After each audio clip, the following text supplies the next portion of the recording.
오늘 당신이 내 안으로 들어왔을 때 너무 황홀해서 세상이 멈춰버렸어요. 네, 이게 바로 제 아내의 휴대폰에서 발견한 문자 메시지의 내용입니다. 35년 해로한 제 아내가 산악회에서 만난 남자와 주고받은 메시지였죠. 지옥 같았던 제 이야기 들어보실래요? 저는 올해 65세 박성호라고 합니다. 작은 철물점을 운영하고 있고 아내 김정숙과는 35년째 함께 살고 있습니다.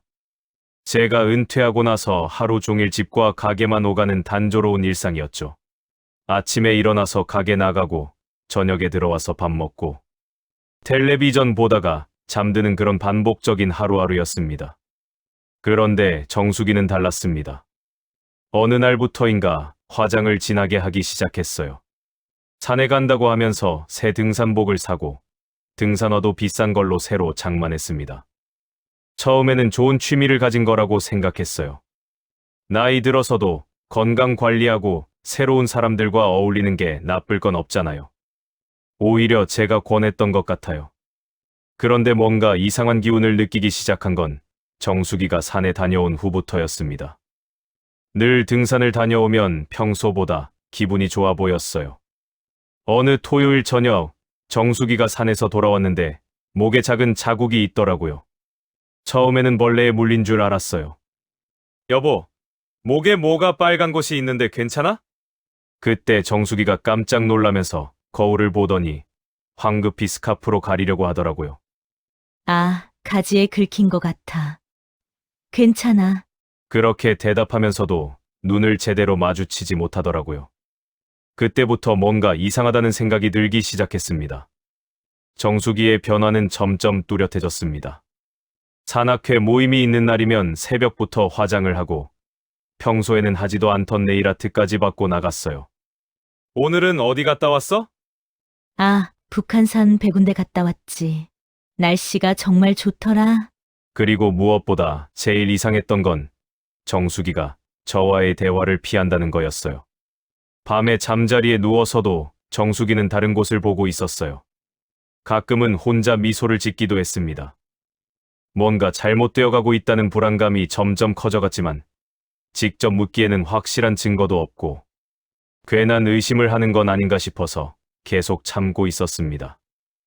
이 새로운 설렘, 정수기의 변화가 더욱 뚜렷해진 건 산악회에 나간 지 2달째 되던 때였습니다. 산악회에는 어떤 사람들이 있어? 그냥 다들 비슷한 나이대 사람들이야. 회장님이 되게 친절하시고, 회장님이라는 말을 할 때 정수기의 표정이 다르더라고요. 뭔가 설레는 듯한 표정이었어요. 회장님이 어떤 분인데? 최성복 씨라고 하는데 젠틀하셔. 등산할 때도 회원들 잘 챙겨주시고, 최성복. 그때 처음 들었던 이름이었는데 이후로 정수기 입에서 자주 나오는 이름이 되었죠.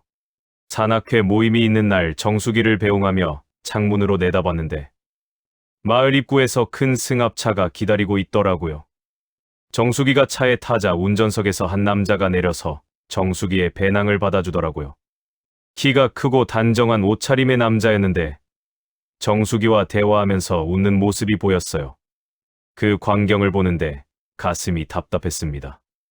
며칠 후 정수기가 또 산에 간다고 나갔는데 이번에는 몰래 따라가 보고 싶은 충동이 들었어요. 하지만 그러면 안 되겠다 싶어서 참았죠. 대신 정수기가 돌아올 시간에 맞춰서 아파트 옆 공터에 앉아 기다렸어요. 저녁 7시쯤 승합차가 마을 앞에 섰는데 정수기가 내리기 전에 운전석의 남자와 뭔가 긴 대화를 하고 있더라고요. 그리고 차에서 내릴 때 그 남자가 정수기의 손을 잠깐 잡았어요. 악수하는 것 같기도 했지만 제가 보기에는 너무 길었습니다. 정수기가 집에 들어왔을 때 물어봤어요. 늦었네. 뭐 했어? 아, 회장님이 맛있는 식당 안다고 해서 다들 저녁 먹고 왔어. 그래. 즐거웠겠구나. 응. 재미는 있지 뭐. 공기도 좋고 맛도 좋고. 정수기의 대답에는 진심이 담겨 있었어요.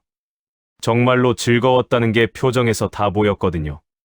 이때부터 저는 확신하기 시작했어요. 정수기에게 뭔가 일이 일어나고 있다는 걸. 참 의심. 드디어 결정적인 단서를 발견했습니다. 그날은 평일이었는데 정수기가 갑자기 산에 간다고 나갔어요. 보통은 주말에만 가는데 이상했죠. 오늘 무슨 특별한 모임이라도 있어? 응. 회장님이 좋은 코스 발견했다고 해서 몇 명만 가기로 했어. 그 말이 계속 머릿속에 맴돌았어요. 정수기가 나간 후 오랜만에 집 안을 청소하고 세탁물을 꺼내어 옷들을 접어서 넣으려고 서랍을 열어보니 새로운 속옷들이 있었어요. 레이스가 달린 화려한 속옷들이었죠. 결혼 후에는 한 번도 보지 못했던 스타일이었어요. 갑자기 온갖 나쁜 상상이 일어났어요. 심장도 빠르게 뛰고요. 가장 결정적이었던 건 정수기의 휴대폰이었어요. 예전에는 식탁 위에 그냥 두고 다녔는데 이제는 항상 가지고 다니더라고요. 화장실 갈 때도 잠시 마트 갈 때도 꼭 챙겨서 나갔어요. 그리고 휴대폰에 메시지가 오면 깜짝깜짝 놀라면서 재빨리 확인하더라고요. 어느 날 저녁 시간에 정수기의 휴대폰이 울렸는데 화면에 최 회장님이라는 이름이 떴어요. 정수기가 황급히 받으면서 다른 방으로 가더라고요. 문 너머로 들리는 정수기의 목소리는 평소와 달랐어요. 더 부드럽고 상냥했어요. 누구 전화였어? 아, 회장님. 내일 산행 계획 이야기하셨어? 그런데 통화 내용을 듣자니 산행 계획 같은 이야기는 전혀 없었어요. 그저 서로 안부 묻고 웃는 소리만 들렸거든요. 이제는 확실했어요. 정수기에게 다른 남자가 있다는 걸. 하지만 직접 확인하고 싶었어요. 확실한 증거 없이는 그냥 넘어가고 싶지 않았거든요. 금지된 로맨스. 정수기의 수상한 행동이 계속되는 가운데 저는 점점 더 의심의 늪에 빠져들었습니다. 어느 일요일 정수기가 또 산에 간다고 하길래 이번에는 정말로 몰래 따라가 보기로 했어요. 정수기가 승합차를 타고 간 방향을 확인하고 제 차로 멀찍이서 따라갔습니다. 등산로 입구에 차를 세우고 한참을 기다렸는데 정수기 일행이 올라가는 모습이 보였어요. 총 8명 정도였는데 그 중에 키 큰 남자가 하나 있었어요. 바로 최성복이겠죠. 저도 모르게 그들을 따라 올라가기 시작했어요. 물론 들키지 않게 한참 뒤에서요. 중간쯤 올라가다가 쉬는 곳에서 그들이 휴식을 취하는 모습을 멀리서 볼 수 있었어요. 최성복이 정수기 옆에 앉아서 뭔가 이야기하고 있었고 정수기는 마치 소녀처럼 웃고 있더라고요. 그리고 최성복이 정수기의 이마에 흐른 땀을 손수건으로 닦아주는 걸 봤어요. 너무나 자연스럽게 마치 연인처럼요. 가슴이 쿵 떨어지는 느낌이었어요. 그들이 다시 올라가기 시작하자 저도 따라갔는데 어느 순간 정수기와 최성복이 다른 사람들과 떨어져서 다른 길로 가는 게 보였어요. 조용한 능선 쪽으로 가더라고요. 저도 몰래 따라가서 숨어서 지켜봤습니다. 그들은 나무 그늘 아래 앉아서 도시락을 먹고 있었어요. 최성복이 정수기에게 뭔가 이야기하자 정수기가 고개를 숙이더라고요. 그러자 최성복이 정수기의 손을 잡았어요. 하지만 손을 뿌리치지는 않았어요. 오히려 최성복의 손을 더 꽉 잡는 것 같았죠. 저는 더 이상 볼 수가 없었어요. 가슴이 찢어질 것 같았거든요. 조용히 그 자리를 떠나서 산을 내려왔는데 다리에 힘이 들어가지 않았어요. 35년 동안 함께 살아온 아내가 다른 남자와 저런 모습을 보이다니. 집에 돌아와서 정수기를 기다렸는데 저녁 늦게 들어온 정수기의 표정은 그 어느 때보다 밝았어요. 어디 갔다 왔어? 북한산 다녀왔지. 정말 너무 재밌는 산행이었어. 저는 밤새 잠을 이루지 못했어요.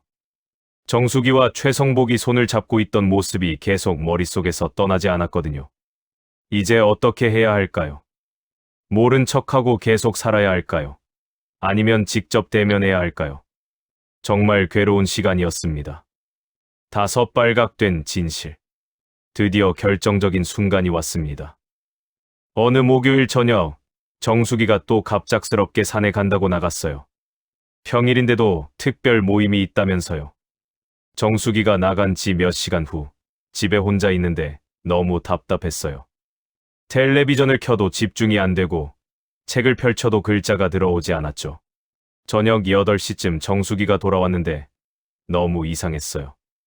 등산 다녀온 사람인데 땀 냄새가 전혀 나지 않고 오히려 향긋한 샤워젤 냄새가 났어요. 그리고 머리카락도 촉촉하게 젖어 있었고요. 오늘은 어디 갔다 왔어? 관악산 다녀왔어. 날씨가 좋더라. 그래. 근데 머리가 왜 젖어 있어? 아, 땀이 너무 나서 세수하는데 머리까지 젖었나 봐. 말이 안 되는 거짓말이었어요. 정수기는 곧바로 화장실로 들어가더라고요. 이미 어딘가에서 샤워를 했으면서도 말이에요. 그때 정수기가 휴대폰을 식탁 위에 두고 들어간 거예요. 잠깐이었지만 천재일우의 기회였죠. 휴대폰을 집어들었는데 마침 메시지 알림이 왔어요. 최 회장님에게서요. 화면에 떠오른 메시지 미리 보기를 보는 순간 온몸에 전율이 일었어요. 오늘도 행복했습니다. 다음에 또 이렇게 단둘이만 어때요? 손이 떨렸지만 더 확인하고 싶었어요. 비밀번호를 넣어야 하는데 혹시나 해서 정수기 생일을 눌러봤더니 열리더라고요. 메시지 목록을 보니 최성복과 주고받은 메시지들이 엄청나게 많았어요. 그것도 숨겨진 폴더에 따로 보관되어 있었죠. 떨리는 손으로 메시지들을 확인했는데 제가 본 것들은 정말 충격적이었어요. 오늘 당신이 내 안으로 들어왔을 때 세상이 멈출 만큼 황홀했어요. 너무 좋았어요. 당신 볼 생각 때문에 매일 밤이 설레요. 이번 주 산에서 지난번처럼 둘이만 안고 있고 싶어요. 주체할 수 없을 만큼 황홀하게 해줘서 고마워요. 역겨워서 더 이상 볼 수가 없었어요. 눈앞이 아득해지고 손에서 휴대폰이 떨어질 뻔했죠. 35년 동안 함께 살아온 아내가 다른 남자와 이런 메시지를 주고받고 있었다니. 그것도 육체적인 관계까지 있었다는 걸 암시하는 내용까지. 뒤에서 발소리가 들려서 깜짝 놀라 휴대폰을 원래 자리에 두었어요. 뭐해? 아무것도 안 해. 정수기는 휴대폰을 집어들고 화장실로 들어갔어요. 아마 최성복의 메시지에 답장을 보내려고 하겠죠. 저는 소파에 주저앉았어요. 머릿속이 복잡했고 가슴이 답답했어요. 이제 어떻게 해야 할지 정말 모르겠더라고요. 확실한 증거를 본 이상 더 이상 모른 척할 수는 없었어요. 하지만 어떻게 말을 꺼내야 할지, 어떻게 이 상황을 해결해야 할지 막막했습니다. 그날 밤은 정말 길었어요. 정수기는 제 옆에서 편안하게 잠들었지만 저는 밤새 천장만 바라보고 있었거든요. 6대면. 다음 날 아침, 정수기는 평소처럼 아무 일 없다는 듯이 아침을 준비했어요. 하지만 저는 밤새 뒤척이며 생각한 끝에 결심을 했습니다. 더 이상 이런 상황을 지켜볼 수는 없다고요. 여보, 잠깐 이야기 좀 하자. 아침 식사를 마친 후 저는 정수기를 거실로 불렀어요. 정수기는 무슨 일인지 모르겠다는 표정으로 저를 바라봤죠. 저는 떨리는 손으로 정수기의 휴대폰을 가리켰어요. 어제 내 휴대폰에서 온 문자 봤어. 그 순간 정수기의 얼굴이 하얗게 질렸어요. 손에 들고 있던 찻잔이 덜덜 떨리더라고요. 뭘 봤다는 거야? 최성복이랑 주고받은 문자들 다 봤어. 정수기는 아무 말도 하지 못했어요. 그냥 바닥만 바라보고 있었죠. 여보, 이 문자들 설명해봐. 오늘 당신이 내 안으로 들어왔을 때 세상이 멈출 만큼 황홀했어. 라는 게 뭔 뜻이야? 정수기의 눈에서 눈물이 흘러내리기 시작했어요. 여보. 그게 뭐야? 설명해봐. 35년 동안 함께 살아온 나한테 이런 식으로 할 수 있어? 저도 모르게 목소리가 높아졌어요. 참았던 분노와 상처가 터져 나온 거죠. 정수기는 한참 동안 말없이 울기만 했어요. 그러다가 떨리는 목소리로 입을 열었습니다. 미안해요. 정말 미안해요. 미안하다고? 그게 끝이야? 나도 몰랐어요. 이런 일이 일어날 줄은. 정수기가 고백하기 시작했어요. 처음에는 정말 건강을 위해서 산악회에 나갔다고 했어요.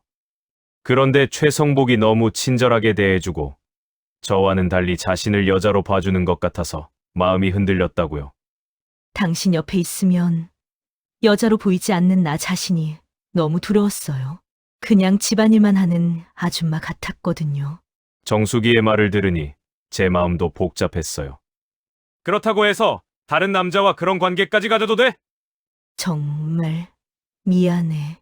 당신에겐 진짜 할 말이 없어. 나도 알아요. 죄라는 거. 하지만 그 사람이 나를 이렇게까지 필요로 한다는 게 너무 좋았어요. 정수기는 계속 울면서 이야기했어요. 최성복이 얼마나 자신을 잘 대해줬는지, 얼마나 로맨틱했는지, 얼마나 자신을 여자로 만들어줬는지. 듣고 있으니 화가 나면서도 한편으로는 슬펐어요. 그럼 이제 어떻게 할 거야? 그 사람과 계속 만날 거야? 정수기는 한참 동안 대답하지 못했어요. 그 모습을 보니 더 화가 났어요. 아직도 망설이고 있어? 아니야. 그게 아니야. 그냥 어떻게 정리해야 할지 모르겠어. 이혼하고 싶으면 하자 원하는 대로 해줄게. 그때 정수기의 휴대폰이 울렸어요. 화면에는 역시나 최 회장님이라는 이름이 떠 있었죠. 받아봐. 내 앞에서. 정수기는 떨리는 손으로 전화를 받았어요. 여보세요? 전화기 너머로 최성복의 목소리가 들렸어요. 정숙 씨, 오늘도 만날 수 있을까요? 정수기는 저를 바라보면서 눈물을 흘렸어요. 지금은 좀 곤란해요. 왜요? 무슨 일 있어요? 그냥 오늘은 안 될 것 같아요. 그리고 이젠 전화하지 마세요. 정수기는 전화를 끊었어요. 그리고 저를 바라보면서 말했습니다. 여보, 정말 미안해요. 이제 정리할게요.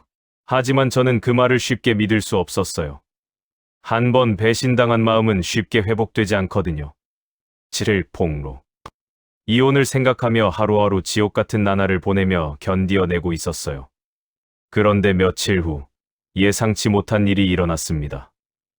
정수기가 최성복과의 관계를 정리하겠다고 한 지 사흘째 되던 날, 집에 낯선 여자가 찾아왔어요.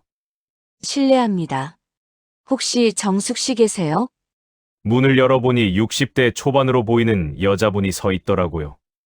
네, 그런데 누구세요? 저는 김혜진이라고 합니다. 산악회 회원이에요. 산악회에서 정수기와 친하게 지낸다던 사람이죠. 정수기를 불러오니 김예진을 보고 깜짝 놀라더라고요. 혜진 씨, 어떻게 여기까지? 정숙 씨 할 말이 있어서 왔어요. 전화도 문자도 안 받으셔서 찾아왔어요. 최 회장님에 대한 이야기예요. 불편하면 나와서 따로 이야기하실래요? 그 말을 듣자마자 정수기의 표정이 굳어졌어요. 저도 함께 김예진의 이야기를 들어야 할 것 같아 집 안으로 들였습니다. 정숙 씨, 제가 왜 왔는지 아시나요? 최 회장이 정숙 씨한테 요 근래 접근했었죠? 사실 저도 작년에 당했거든요. 김예진은 최성복이 어떤 사람인지 자세히 설명해 줬어요. 겉으로는 신사적이고 로맨틱하지만 사실은 여자들을 이용하는 사기꾼이라고 했어요. 처음에는 정말 친절하게 대해줘요. 등산할 때 챙겨주고 로맨틱한 말도 해주고. 그러다가 관계를 맺게 되면 그때부터 본색을 드러내죠. 본색이라니요? 사진을 찍어요. 은밀한 사진들을. 그리고 그걸로 협박을 해서 돈을 뺏어가요. 정수기의 얼굴이 새하얗게 변했어요. 설마, 정숙 씨도 사진 찍혔죠? 김예진의 말에 정수기는 고개를 끄덕였어요. 저는 그 모습을 보고 있을 수가 없었어요. 그 사람이 지금까지 이런 식으로 여자들을 현혹하고 협박해서 얻은 돈이 수천만 원은 될 거예요. 김예진은 계속해서 최성복의 범죄 행위에 대해 설명했어요. 산악회 여성 회원들 중에 최소 5명은 피해를 봤다고 했어요. 저는 작년에 800만 원을 뺏겼어요. 사진 유포하겠다고 협박해서요. 정수기는 그제서야 자신이 얼마나 큰 위험에 빠져 있었는지 깨달았나 봐요. 온몸이 떨리면서 울기 시작했어요. 그럼 나도. 네, 정숙 씨도 다음 차례였을 거예요. 보통 관계를 맺은 지 한 달 정도 지나면 협박이 시작되거든요. 김예진은 최성복을 고발하기 위해 피해자들을 모으고 있다고 했어요. 그래서 정수기에게도 함께 하자고 제안한 거였죠. 이제라도 알게 되어서 다행이에요. 더 늦었으면 정말 큰 피해를 당했을 거예요. 저는 분노가 치밀었어요. 정수기가 외도를 한 것도 화가 났지만 그 여자를 이용하려고 했던 최성복이 더 용서가 안 됐어요. 당장 경찰에 신고해야죠. 김예진도 그렇게 하자고 했어요. 이미 다른 피해자들의 증언과 증거들을 모아두었다고 했거든요. 정수기는 충격에 빠져서 아무 말도 못했어요. 자신이 진짜 사랑이라고 생각했던 것이 모두 계획된 사기였다는 걸 알게 된 거니까요. 정숙 씨, 너무 자책하지 마세요. 그 사람은 정말 교묘해요. 저희도 다 넘어갔으니까. 그날 김예진이 가고 나서 정수기는 하루 종일 방에서 나오지 않았어요. 아마 자신의 어리석음을 후회하고 있었겠죠. 8 결말. 김예진이 다녀간 지 일주일 후 최성복이 경찰에 체포되었다는 소식을 들었습니다. 사기와 협박, 그리고 성범죄 혐의였어요. 피해자가 정수기 포함해서 총 7명이나 되었다고 하더라고요. 정수기는 그 소식을 듣고 완전히 무너졌어요. 며칠 동안 밥도 제대로 먹지 않고 방에만 있었죠. 정수가, 이제 그만해. 저는 정수기를 다시 거실로 불러냈어요. 이제는 정말로 이야기를 해결해야 할 때라고 생각했거든요. 정수기는 저를 보자마자 무릎을 꿇고 빌기 시작했어요. 여보, 정말 미안해요. 내가 너무 어리석었어요. 눈물을 쏟아내면서 계속 사과했어요. 자신이 얼마나 바보 같았는지, 얼마나 저를 배신했는지 알겠다고 했어요. 나는 그런 게임이 정말 사랑인 줄 알았어요. 그 사람이 나를 진짜로 좋아하는 줄 알았어요. 정수기의 모습을 보니 화가 나기보다는 안쓰럽더라고요. 35년 동안 함께 살아온 아내가 그렇게 무너져 있는 모습을 보니 말이에요. 여보, 일어나. 저는 정수기를 일으켜 세웠어요. 그리고 소파에 앉혀놓고 마주 앉았습니다. 나도 미안해. 뭐가요? 내가 너를 제대로 챙겨주지 못했던 것 같아. 언제부터인가 우리는 부부가 아니라 그냥 같은 집에 사는 사람이 되어버렸지. 사실이었어요. 언제부터인가 저희는 서로에게 무관심해졌고 사랑하는 감정도 잊고 살았던 것 같아요. 그렇다고 해서 내가 한 일이 정당화되는 건 아니야. 정수기는 계속 울면서 대답했어요. 내가 정말 바보였어요. 35년 동안 함께 살아온 당신을 버리고 겨우 몇 달 만난 사람을 택하려고 했다니. 저는 정수기의 손을 잡았어요. 정수기는 깜짝 놀라면서 저를 바라봤죠. 여보, 정수가, 넌 이미 충분히 예뻐. 내가 그걸 잊고 있었을 뿐이야. 그 말을 하는데 저도 눈물이 났어요. 정말 그랬거든요. 정수기는 여전히 아름다운 여자였는데 저는 그걸 못 봤던 거예요. 정수기는 제 품에 안겨서 한참을 울었어요. 후회와 미안함, 그리고 안도감이 뒤섞인 눈물이었죠. 앞으로는 서로에게 더 관심을 갖자. 우리가 부부라는 걸 잊지 말고. 네. 정말로 다시 시작할게요. 그 다음 주 일요일, 저희는 함께 산에 올랐어요. 산악회가 아니라 둘이서만요. 처음에는 산에 가는 걸 꺼려했어요. 너무 상처가 많이 남았거든요. 하지만 새로운 추억을 만들어야 한다고 설득했어요. 산을 오르면서 서로 손을 잡았어요. 결혼 후에는 해보지 않았던 일이었죠. 여보, 고마워요. 뭐가? 다시 기회를 줘서요. 우리는 부부잖아. 어려운 일이 있어도 함께 이겨내는 거지. 산 정상에 올라가서 도시를 내려다보니 마음이 후련했어요. 힘든 일은 다 지나갔고 이제 새로운 시작을 할 수 있을 것 같았거든요. 여보, 이제 정말로 우리만 바라보고 살아요. 그래, 그렇게 하자. 그 후 6개월이 지났습니다. 저희는 정말 많이 달라졌어요. 정수기는 이제 다른 사람의 시선보다는 저희 시선을 더 의식해요. 아침에 일어나서 화장을 할 때도 예전처럼 진하게 하지 않고 자연스럽게 해요. 그런데 오히려 그게 더 아름다워 보여요. 물론 아직도 완전히 회복되지는 않았어요. 가끔은 그때 일이 떠올라서 마음이 아파요. 아직도 정수기와 최성복이 함께 있던 모습이 머릿속에서 지워지지 않을 때가 있거든요. 하지만 그런 감정에 매몰되지 않으려고 노력해요. 지금도 저희는 완벽하지 않아요. 지금도 역시나 다투기도 하고 서운할 때도 있어요. 하지만 그런 것들조차도 사랑의 한 부분이라고 생각해요. 35년을 함께 살았지만 이제야 진짜 부부가 된 것 같아요. 앞으로도 서로를 사랑하며 행복하게 살아갈 거예요. 구독과 좋아요, 알람 설정을 해주시면 당신께 큰 행운과 행복, 건강이 따라옵니다.